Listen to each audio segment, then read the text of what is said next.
Hello, good morning everybody. Now we are going to find this is the final session of electric fields. We have done that Gauss law, Coulomb law, and behavior of electric lines and behavior of capacitors and resultant capacitors. All these things we have done this. Now I'm going to teach you today how do we find the electric field intensity near the non-conducting plate and conducting plate. Non-conducting means wooden block, dry wooden block, plastic or glass. Conductors are, now everyone knows what are the conductors, iron, copper, like that. Now we are going to find the electric field intensity near the conducting plate and non-conducting plates. Right. Now again, Q divided by A. Now here I am going to define that Q divided by A. Everyone knows this one. This is the surface charge density. Normally surface charge density is represented by sigma. Sigma equals Q divided by A. Right. When we give the charge for conductor, it distributes all over the outer surface. If it is a conductor. If it is a non-conductor, when we give a charge for the non-conductor, it distributes all over the volume. Right. Now, first one, write the topic. Electric field intensity near the non-conductor. Near the non-conducting plate. Right. Now, here I am going to draw that one. You assume this is the non-conductor plate. You assume this is a glass cube or plastic cube. But if you want to find the electric field intensity, first of all you have to give a charge. It may be conductor or non-conductor, but when there is no charge, there is no electric field intensity. No? So that's why if you want to find the electric field intensity, first of all you have to give the charge for the object. Now you assume this is the non-conductor plate. Now here I am going to give the charge. Now you assume the charge is Q. Now when I give charge Q, it distributes all over the volume. I explained this one. How does that the charge behavior inside the non-conductor? So now Q means plus, it distributes all over the volume like this. Now, if it is a plus emits electric lines like this, and this side, in the left hand side, it also emits electric lines like this. Now, much more important thing is, if it is a non-conductor, electric lines exist inside the non-conductor. Now, we have to draw the Gauss surface. Now everyone knows when we draw the Gauss surface for this one, that should be cylindrical shape. Now here I am going to draw the Gauss surface here. That should be cylindrical shape like this. But in this side that should be cylindrical shape. Now everyone knows these two cylinders. Now these two cylinders connected with each other, because if it is a non-conductor, inside the non-conductor it remains charged, it remains electric fields, it remains force, it remains electric field and potential loss. So that's why these are not disconnected two cylinders. These two are connected with each other. So that's why if I want to find the electric field intensity at X, you have to consider these two cylinders. Otherwise, when you find the electric field intensity at X, you have to consider right side plate as well as left side plate. Because left side plate also generates electric lines. It comes here to the non-conductor surface. Because if it is a non-conductor surface, it remains electric lines inside the body. So when here I am going to find electric field intensity at X, definitely it is generated by the right hand side as well as it represented by the left hand side also, because that left hand side plate has the charge, that electric line comes here to the non-conductor plane, because it exists electric line inside the non-conductor. So that's why now this is the basic equation to find that electric field intensity. Phi equals phi. Now it is given by the definition EA, otherwise Q divided by epsilon naught. But here you better check that A. How does that the electric field intensity is generated by point X? Now these two cylinders or these two sides represents electric field intensity at X, because right hand side surface also generate that electric lines, left hand side also generates, and left hand side electric lines come across the non-conducting plane. So when you find the electric field intensity at X, you have to consider these two areas. Now curved surface, there is no point of intersection with the surface and the electric line. So that's why no need to consider about it. But anyway, these are the electric lines cut area. Two areas. So you have tried to a. Now it is given by E equals Q divided by 2A epsilon naught. Now this is Q, this is charge. But Q divided by A equals sigma. So otherwise you can write sigma divided by 2 epsilon naught. Now this is the electric field intensity near the non-conducting plane. Now if you want to write that electric field intensity at y also same value, because that is near the electric field intensity. When we write the electric field intensity, they ask for distance by using the Gauss surface. You can see. Now this is the way to write that electric field intensity near the non-conducting plate. Now everybody write next topic, electric field intensity near the conducting plate, near the conducting plate.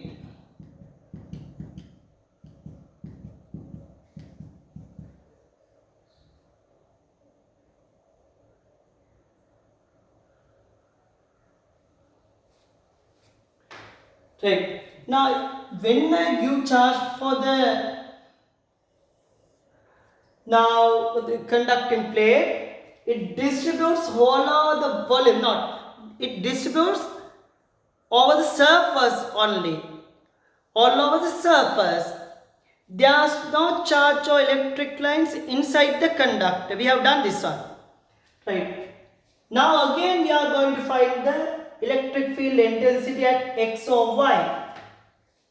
Now you assume the given charge is Q. When I give that charge, it distributes over the surface only, because that is conductor, like iron plate, copper plate, like that. Right. Now you can see inside the conductor there is no charge, there is no electric lines. So when you simplify this one, now you have to assume these are not connected cylinders, they separate with each other.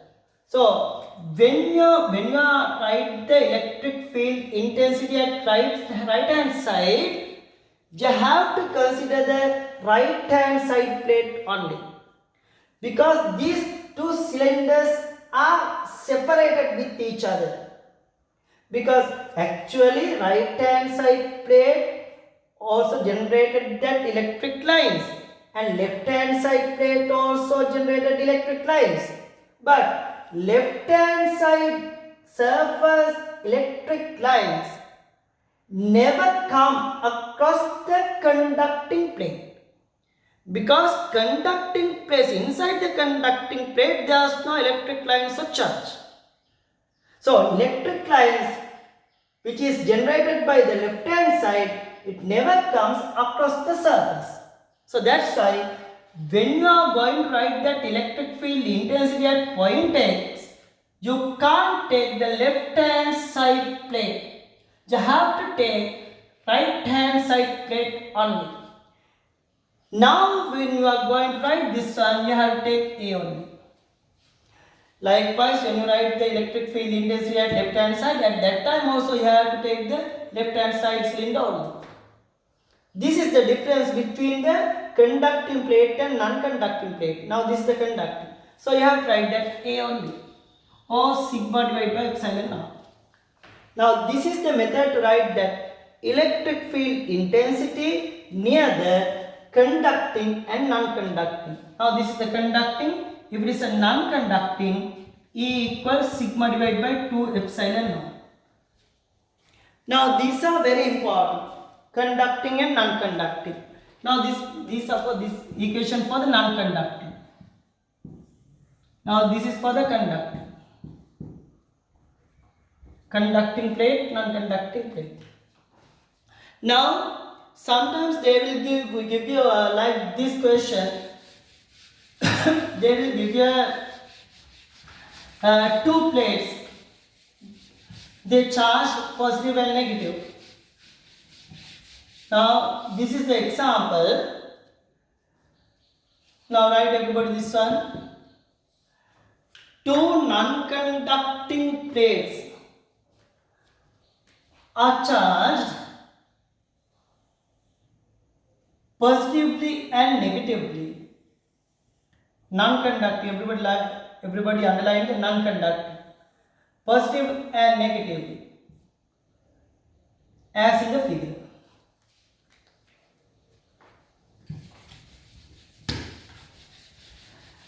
Surface charge densities are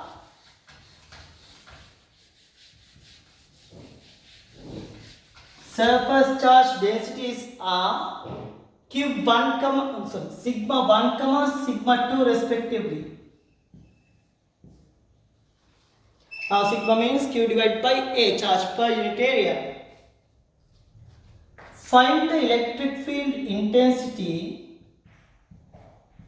Find the electric field intensity at point X, Y and Z. X, Y and Z.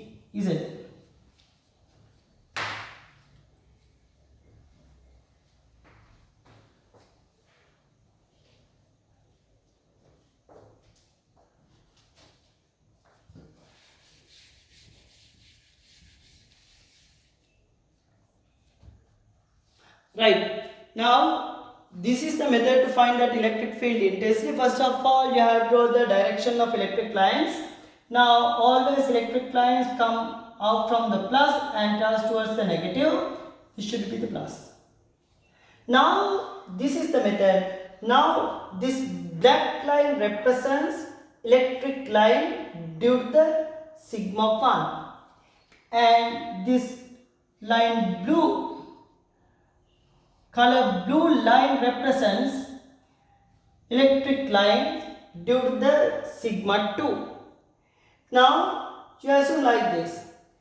When there is no this negative plate, at that time it remains this color black line only. When there is no positive plate here, it remains color blue line only. Now when the system has two plates like this, both two colors are here. I mean, when you write the electric field intensity, now this is the non-conductor plates, non-conducting plate. Now when you are going to write that electric field intensity at point X, you have to consider about these two plates. Now this is the general expression for the non-conducting. E equals given by sigma divided by 2 epsilon naught. Now we are going to write this one. Now Ex is given by sigma 1 divided by 2 epsilon naught. Now this is the value for electric field intensity due to the sigma 1. Now these are the electric lines which is generated by sigma 1. It comes right hand side. Now again I write, consider that sigma 2. Now this color blue line which is generated by sigma 2, it also travels towards the right side. So it gives sum of these two values. Now this is for the plus and this is for the negative. Now when you consider about the direction of electric lines, you can see all these lines travel same direction. So that's why you have to take the sum of electric field intensity to find the resultant electric field intensity. Now that is the way to write that electric field intensity between these two plates. Now next one, I am going to write electric field intensity at point 5. Now this color blue line represents sigma 1 and color black represents sigma 2. Now you can see when I consider that point 5, you can see these two electric lines take opposite directions. So when you write the electric field intensity, you have to take subtraction between them. You have to subtract from first one. I mean, you have to take subtraction. Due to the sigma 1, it gives sigma 1 divided by 2 phi epsilon. Sigma 1 divided by 2 epsilon naught. Minus sigma 2 divided by 2 epsilon naught. Now this is the method to write the electric field intensity at point 5. Likewise, Ez sigma 1 divided by 2 epsilon naught minus sigma 2 divided by 2 epsilon naught. This is the method to write that resultant electric field intensity for y, z and x. Now here I write that Ex here. Sigma 1 divided by 2 epsilon naught plus sigma 2 divided by 2 epsilon naught. When you write the middle point of them, you have to take the sum of the values. When you write the one side, you have to take the subtraction of values. Now, if they give you these two values are equal, I mean they have same charge and same charge density, you can write sigma sigma. At that time you can write sigma divided by, this should be sigma not q, sigma 1 sigma 2. Now if they mention these two plates have same charge or same charge density, you can write sigma sigma. So when you write the Ex, you can write sigma divided by 2 epsilon naught into 2. Now when you write here sigma divided by 2 epsilon naught, sigma divided by 2 epsilon naught, at that time the answer will be 0. Likewise, this should be answer will be 0. When the two plates have same charge or same charge densities. Now this is the method to write that electric field intensity near the non-conducting positive and negative charge plates. Now we are going to write the topic electric field intensity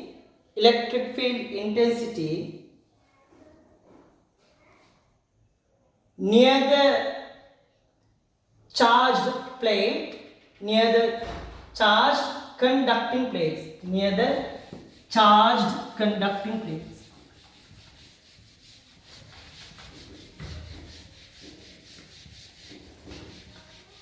Now you assume these are the conducting plates.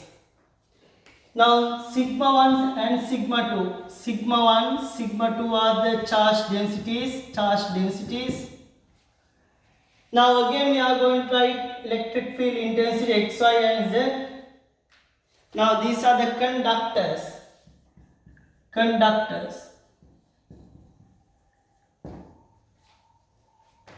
Right. This is negative. If it is negative, electric lines come this direction, left hand side gives a negative.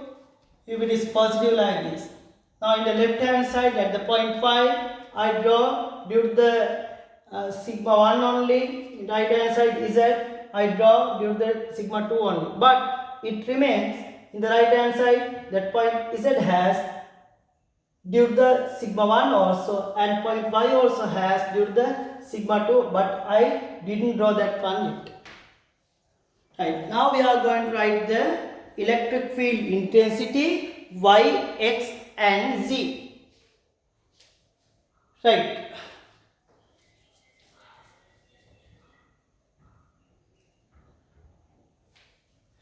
Now you can see,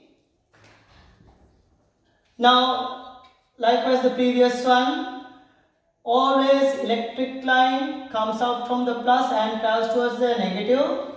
Now this color blue represents sigma 1 and color black represents sigma 1 and color blue represents sigma 2.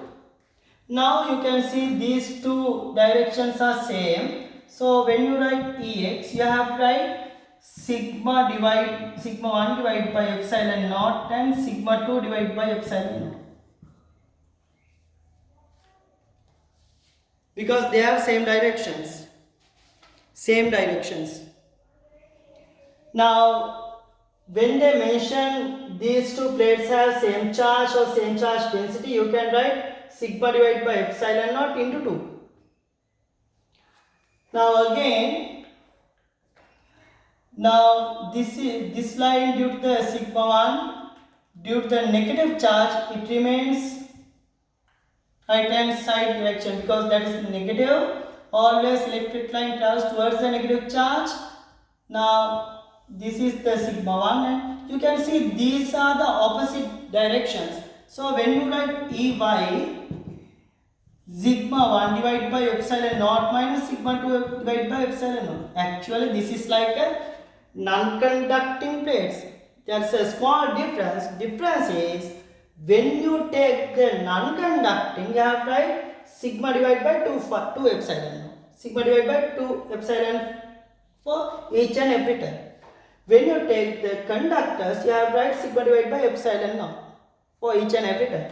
Now, if I write that Ez, this is due to the negative 1, due to the plus 1 it remains here because it goes up to the infinity. Now you can see they have opposite directions. So again you can write sigma 1 divided by epsilon naught minus sigma 2 divided by epsilon naught. Now again when they mention these two charges are same, you can write Ey becomes 0, Ez becomes 0 and Ex is given by sigma divided by epsilon into 2. That is the method to find that electric field intensity when you have conductors. Now again, this is the last one.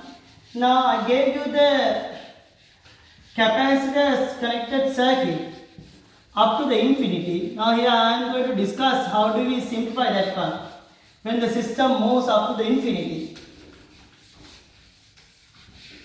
Now this is the question which I have given you. Now this is the given circuit. Now it exists up to the infinity. Now it goes up to the infinity. Now values of these capacitors are 2 microfarads and 1 microfarads. Repeat it. 2, 1, 2, 1. Now this is A, this is B. I asked you, how do you find that? I asked you to find that resultant capacitance between A and B. Now, in the current electricity, you have resistors. At that time also, you have to follow this method. When the system moves up to the infinity, take the resultant resistance for whole given circuit as R. When you remove the first branch, again that should be R. When you add the first branch, again that should be R. Because that system moves up to the infinity. At that time, when you remove first branch, it never changes. Likewise,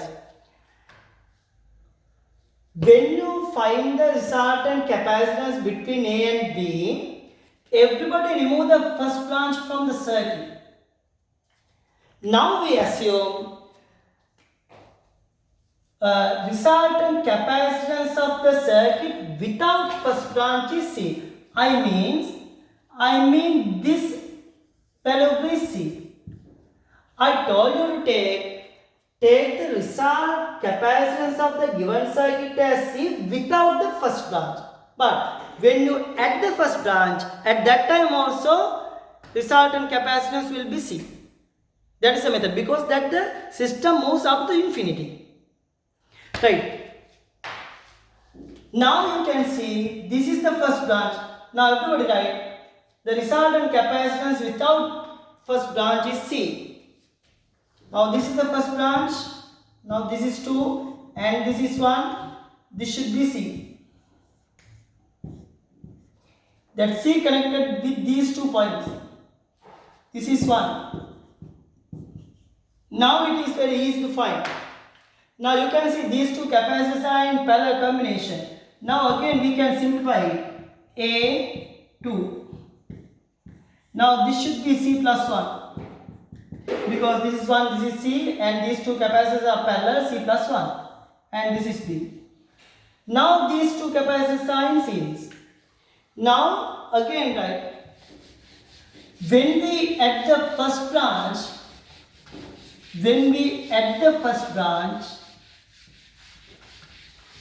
the resultant capacitance will be C. So these 2 capacitors are in series.